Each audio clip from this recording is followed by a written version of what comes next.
بسم اللہ الرحمن الرحیم قال اللہ تبارک و تعالی ان اللہ یحب التوابین و یحب المتطہرین کہ اللہ تعالیٰ توبہ کرنے والوں کو اور پاک رہنے والوں کو پسند کرتے ہیں۔ یقیناً اسلام میں پاکی حاصل کرنا ایک بہترین ذریعہ ہے۔ جب کوئی بندہ وضو کرتا ہے تو اس کے گناہ جو ہوتے ہیں وہ اس کے اعضاء سے جھڑتے ہیں اور گناہ دھل جاتے ہیں۔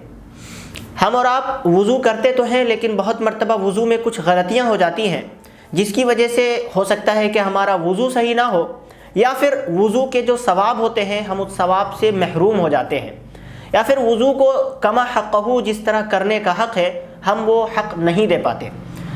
وضو کے فرائض 4 ہیں۔ سب سے پہلا فرض یہ ہے کہ پیشانی کے بالوں سے تھوڑی کے نیچے تک اور ایک کان کی لو سے دوسرے کان کی لو تک پورا چہرہ دھونا ہے۔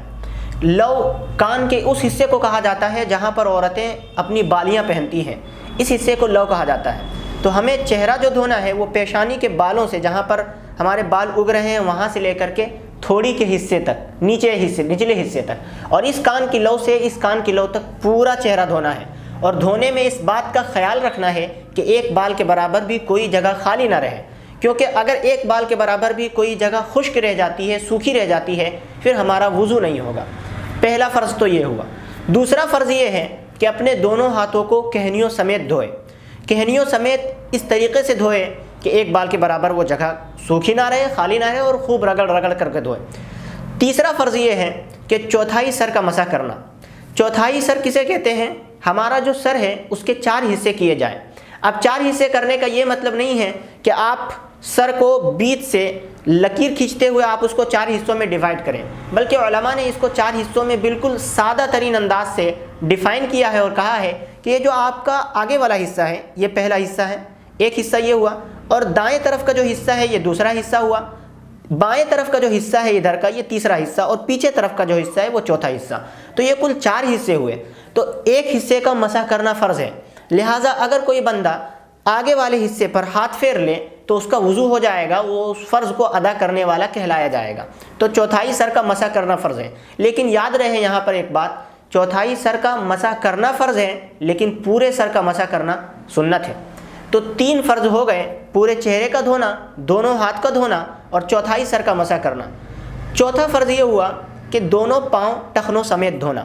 تو دونوں پاؤں کو جب ٹخنوں سمیت دھو لیں گے اور سر کا مسح کر لیں گے، چوتھائی سر کا، دونوں ہاتھ کو دھو لیں گے اور پورا چہرہ دھو لیں گے تو انسان کا وضو ہو جائے گا۔ لیکن اس وضو کے کرنے کا جو طریقہ ہے جو رسول اللہ نے ہمیں سکھایا ہے اور اس کے اندر ہمیں کس طرح کرنا ہے، اگر ہم وضو کو اس طریقے سے کریں گے تو پھر ہمیں وضو کا مکمل ثواب بھی ملے گا۔ اب جو وضو کے یہ 4 فرائض ہوئے، ان 4 فرائض کو جب کوئی بندہ ادا کرتا ہے تو اس کا وضو ہو جاتا ہے۔ اس وضو سے اگر وہ نماز پڑھے تو اس کی نماز بھی ہو جائے گی اور نماز بھی صحیح طریقے سے ادا ہو جائے گی۔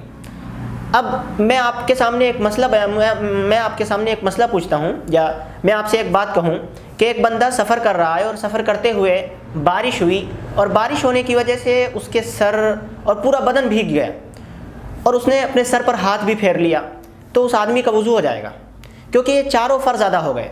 تو یہ جو 4 چیزیں جو فرض ہمیں بتلائی جاتی ہیں کہ یہ 4 چیزیں وضو میں فرض ہیں، فرض ہونے کا مطلب یہی ہوتا ہے کہ اگر آپ نے ان 4 چیزوں کو ادا کر لیا تو آپ کا وضو ہو گیا، لیکن سنتیں جو اگر آپ نے چھوڑ دیں تو وضو کا ثواب آپ کو نہیں ملے گا، لیکن وضو آپ کا ہو جائے گا۔ تو یہ 4 چیزیں جو ہے وہ فرض ہیں، اگر ان میں سے ایک بھی چیز چھوٹتی ہے یا اس میں کمی آتی ہے تو پھر وضو نہیں ہوگا۔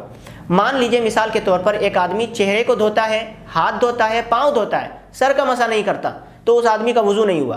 یا ایک آدمی ہاتھ تو دھوتا ہے، پاؤں تو دھوتا ہے، سر کا مسح کرتا ہے لیکن چہرہ نہیں دھوتا تو اس کا بھی وضو نہیں ہوگا۔ یا ایک آدمی ہاتھ تو دھوتا ہے، پاؤں تو دھوتا ہے لیکن سر کا مسح بھی کرتا ہے لیکن چہرہ نہیں دھوتا، یا پھر کوئی اور جو وضو کے فرائض میں سے ہیں ان میں سے ایک کو چھوڑ دیتا ہے، تو پھر اس انسان کا پھر وضو نہیں ہوگا اور اس کے اندر کمی بھی نہیں آنی چاہیے۔ مان لیجئے ایک آدمی نے ایک تالاب میں ڈبکی لگائی اور ڈبکی لگانے کے بعد وہ اس تالاب سے باہر آیا، اس آدمی کا وضو ہوا یا نہیں ہوا؟ آپ کے ذہن میں اب یہ جواب آ رہا ہوگا کہ وضو ہوا یا نہیں ہوا۔ تو آپ ذرا سوچیں کہ ابھی جو ہم نے 4 فرائض سیکھے ہیں ان 4 فرائض کو اس شخص نے ادا کیا یا نہیں ادا کیا؟ یقیناً ضرور ادا کیا۔ اس آدمی کا پاؤں بھی بھیگ گیا، اس کا ہاتھ بھی بھیگا، اس کا چہرہ بھی بھیگ گیا اور اس کا سر بھی بھیگ گیا. تو سر پر تو مسح کرنا تھا، اس کا سر بھی بھیگ گیا، وہ سر میں ہاتھ پھیر لے تو چاروں چیزیں اس کی ہو گئیں. تو ہاں ایسے آدمی کا وضو ہو گیا. اب اسے الگ سے وضو کرنے کی ضرورت نہیں ہے. بس یہی چیز ہے کہ جب کوئی آدمی غسل کرے، نہائے، تو اس نہانے سے آدمی نماز بھی پڑھ سکتا ہے، اس کا وضو خود بخود ہو جائے گا، آٹومیٹکلی وضو ہو جائے گا، الگ سے وضو کرنے کی ضرورت نہیں ہے. لیکن ہاں اگر الگ سے وضو کرتا ہے تو اس وضو کرنے میں اسے ثواب تو ملے گا.